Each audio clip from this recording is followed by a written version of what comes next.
the best way to give solution is to know the problem very well. And I feel like my lived experience as part of the youth gives me a very much different perspective compared to those belonging to the older generations. Can be a fresh take, can be like, because I came from a kind of the digital era already. But at the same time, I mentioned intergenerational learning earlier. I still take so much importance on that, on learning from older generations. So yes, it's an asset to be part of the youth, but at the same time, it's like it's not better than the other. Where lust for a whole life and nothing but less makes people jump out of a comfortable pond into an unknown ocean. Welcome to that journey between the East and the West. Who says rolling stones don't gather moss?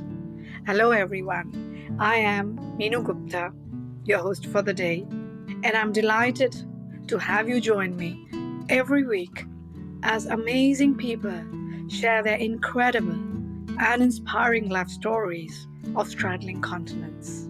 Thank you.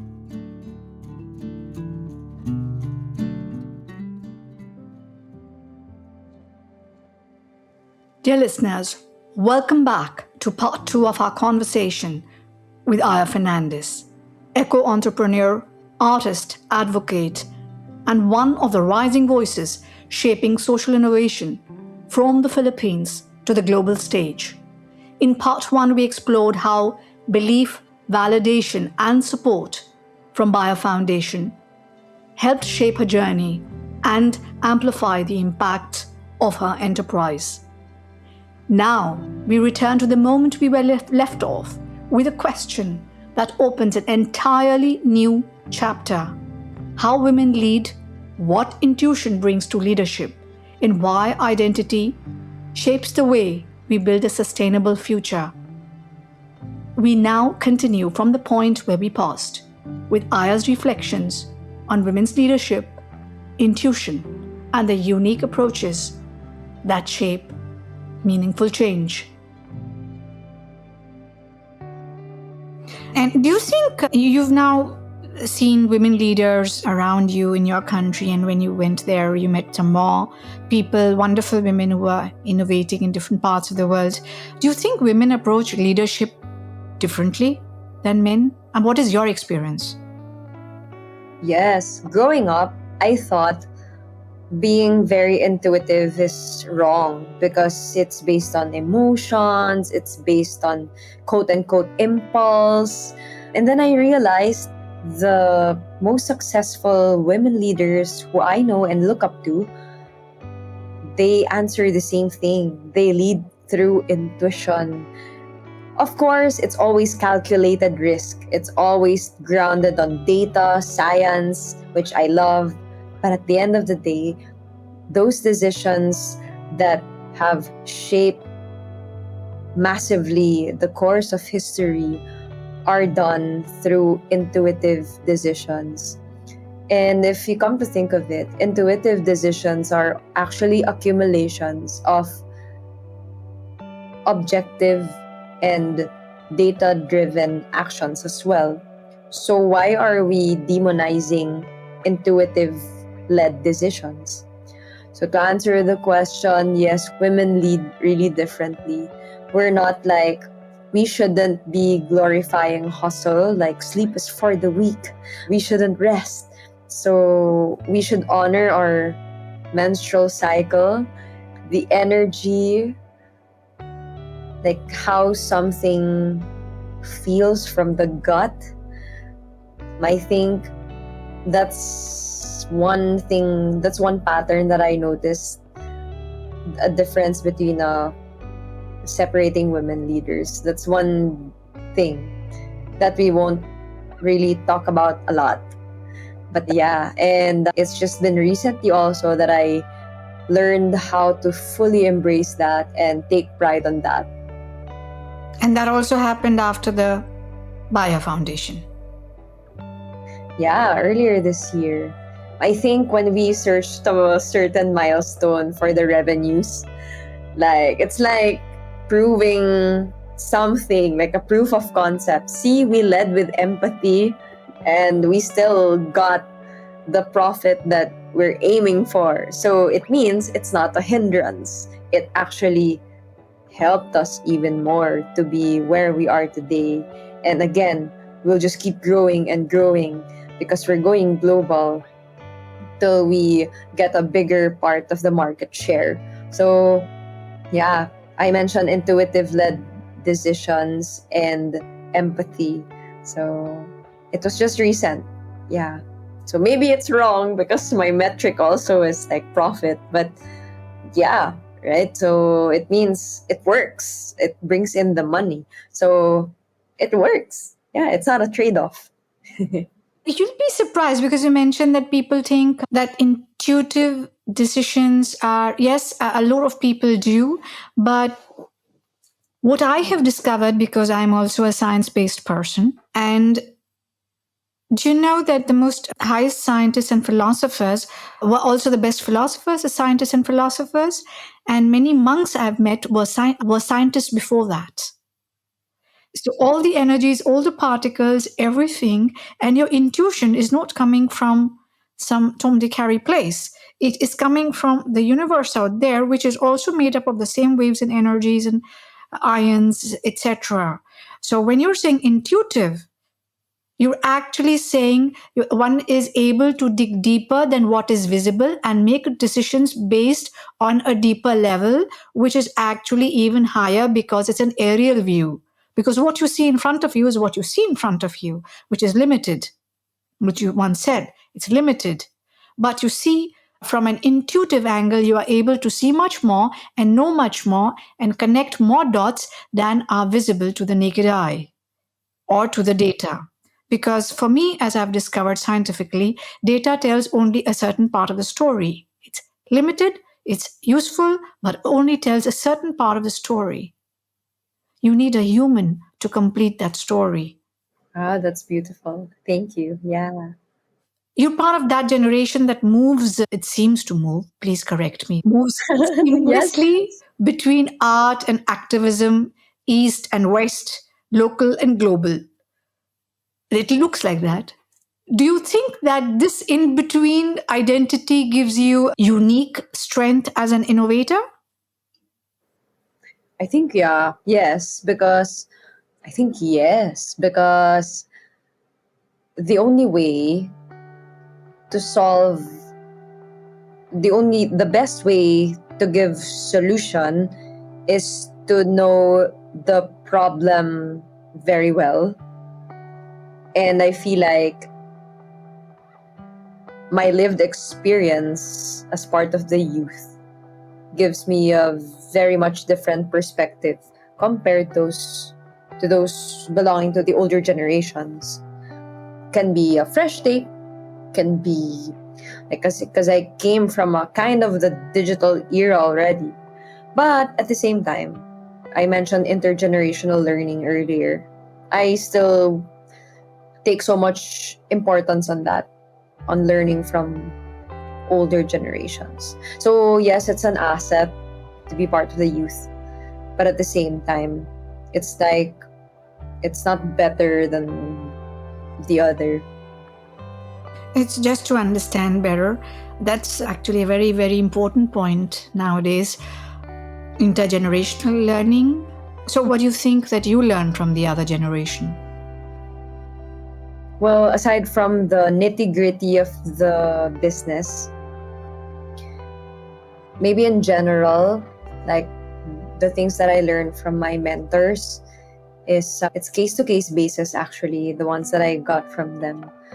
But maybe attention to particular details, because it's not always going to be found in the books, or it's not something that you can ask chat gpt, because if it's already an actual experience, it can only come from an actual person who has gone there. So there's no principle in particular, but it's always experience based that I learn from them. Problem solving the older generations think differently. And in combination to how Gen Zs think, at least to my lived experience, I'm not generalizing, like we want it efficient, fast, right? But it's not always like that. Older generations would know the essence of certain things. Example, if there's already a template of Excel sheets for us, and then one day electricity crumbles down, would we be able to build it from scratch on paper? So I think in general, on a like a wider perspective, the older generations have taught us how to think from a perspective of what's the essence of things, what's the essence of this, and then in combination to our expertise, which is making it fast and efficient. I think that's a beautiful outcome if you like take the best of both principles, knowing the essence and then doing it optimized way. So I don't know if I'm making sense. You make a lot of sense. And I'm so glad actually that you know what you can take. So it's the experience and the learning, the wisdom of having tread the path, which allows you to also see what is possible. And there are many possibilities they've not seen, but at least you learn from their experience on the paths they have trodden. So it's wisdom based knowledge. Then being a woman, and I'm sure the women audience who are listening in would love to also understand, because you wear so many hats, how do you navigate the emotional toll of trying to build something meaningful while also balancing your creative life, family expectations, and personal well-being? Oh, that's a very timely question. I always journal. I always reflect. Will be science based, or science proves it, that the amygdala will, or the part of the brain that holds the emotions, or the part of the brain that releases the hormones for our emotional regulation, it will be less inflamed, or it will be soothed if we turn these into words, may it be in written form or in verbal form. So I'm always very reflective of what I do from a day to day basis. And then if I feel overwhelmed, I cry, like I honor it. I just be. Whereas before, I would used to always invalidate uncomfortable feelings. So that's one. I always journal and reflect. I process them. Like, why am I feeling this way? What has brought me to this kind of feeling? And then, second, I appreciate the question because that's a very unspoken topic, but it's really a big thing. And then, second, I focus on emotional regulation. I really make sure that I'm regulated. So that means that doesn't mean I'm always happy, but that just means there's equanimity. Like there's a sense of calm and awareness of where am I, like how am I feeling, and then understanding where this feeling is coming from. So is it based from what's happening or what just happened in the past? Both personal or business matters. It's always like that.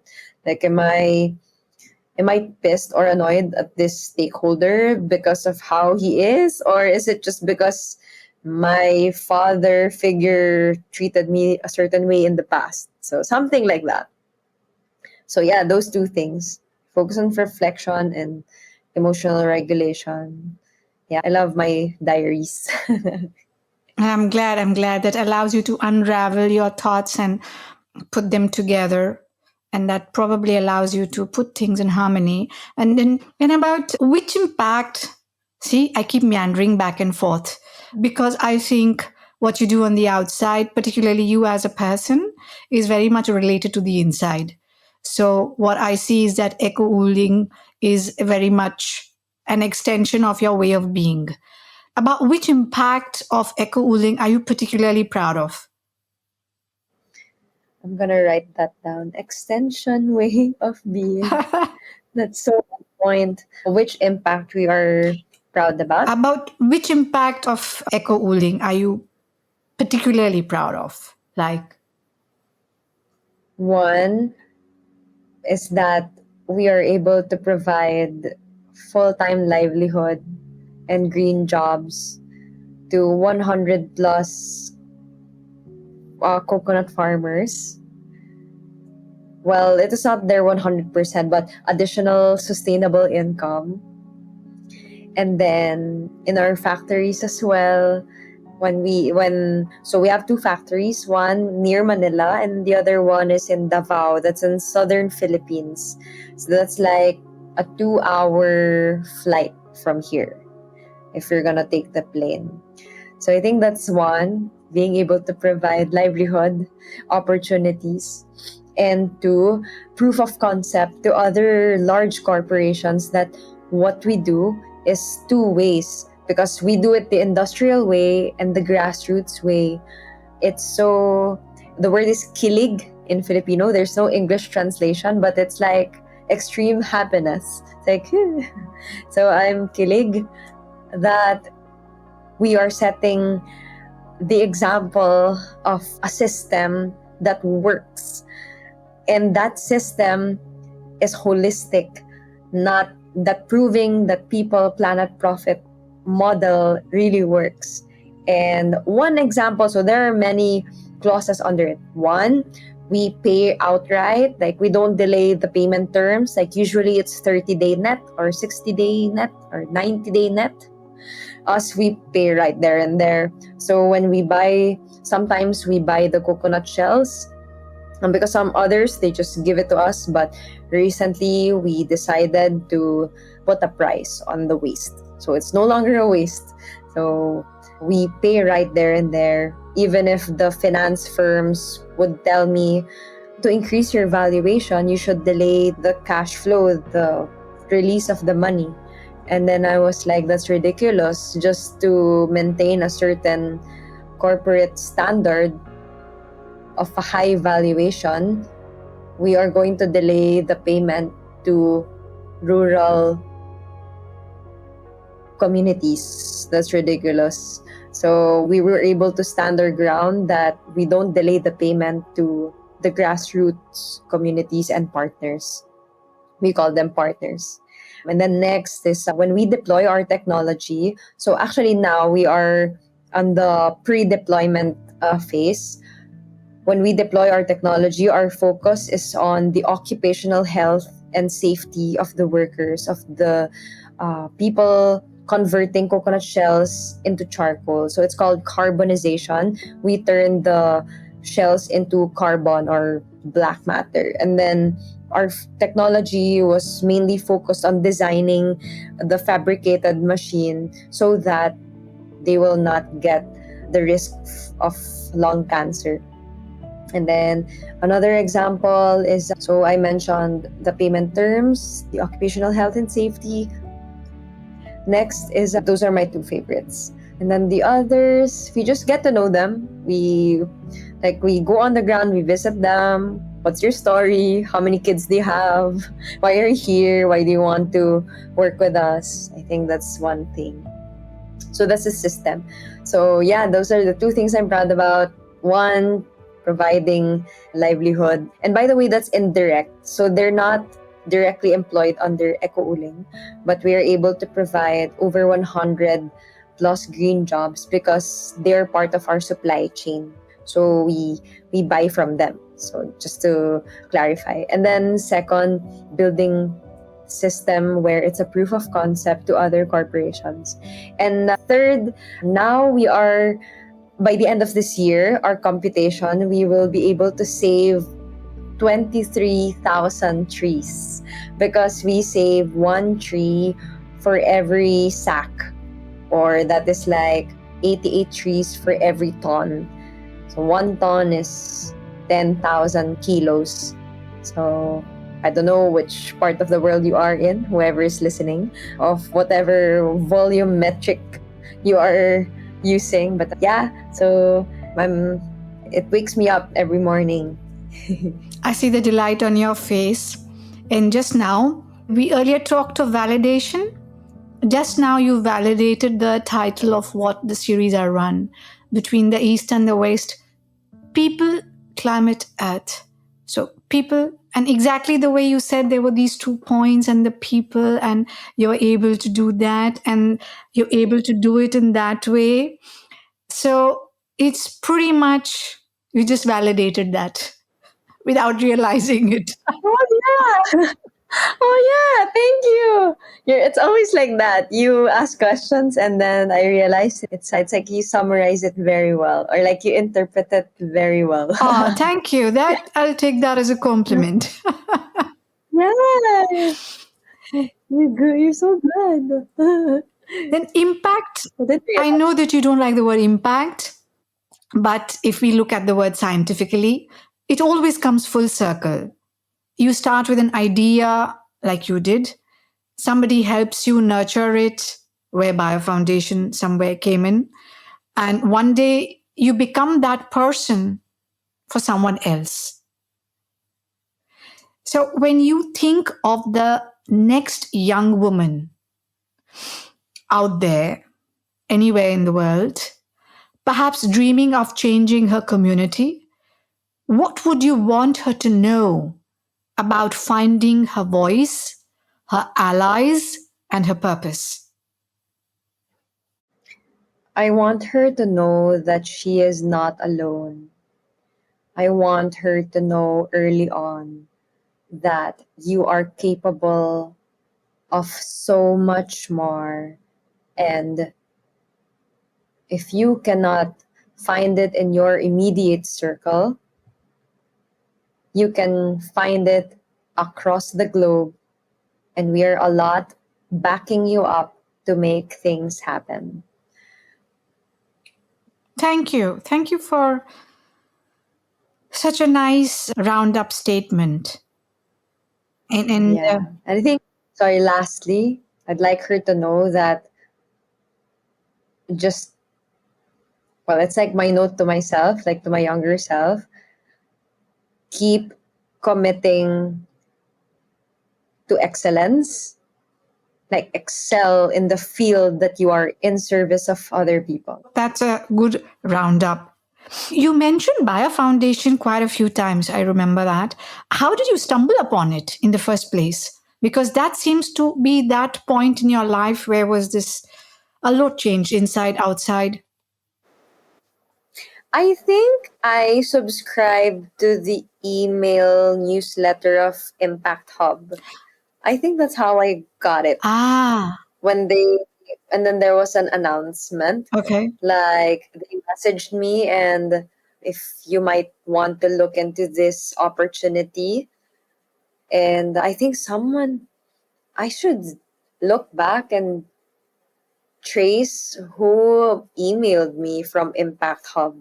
Like they actually invited me to apply. So because they said we found you online and then we're reaching out, and then I said, "Oh, good, because I already subscribed to your newsletter, so I know your organization, and this looks nice. I haven't gone to Europe, so that's in my head. At first, it was, oh, it's a free trip.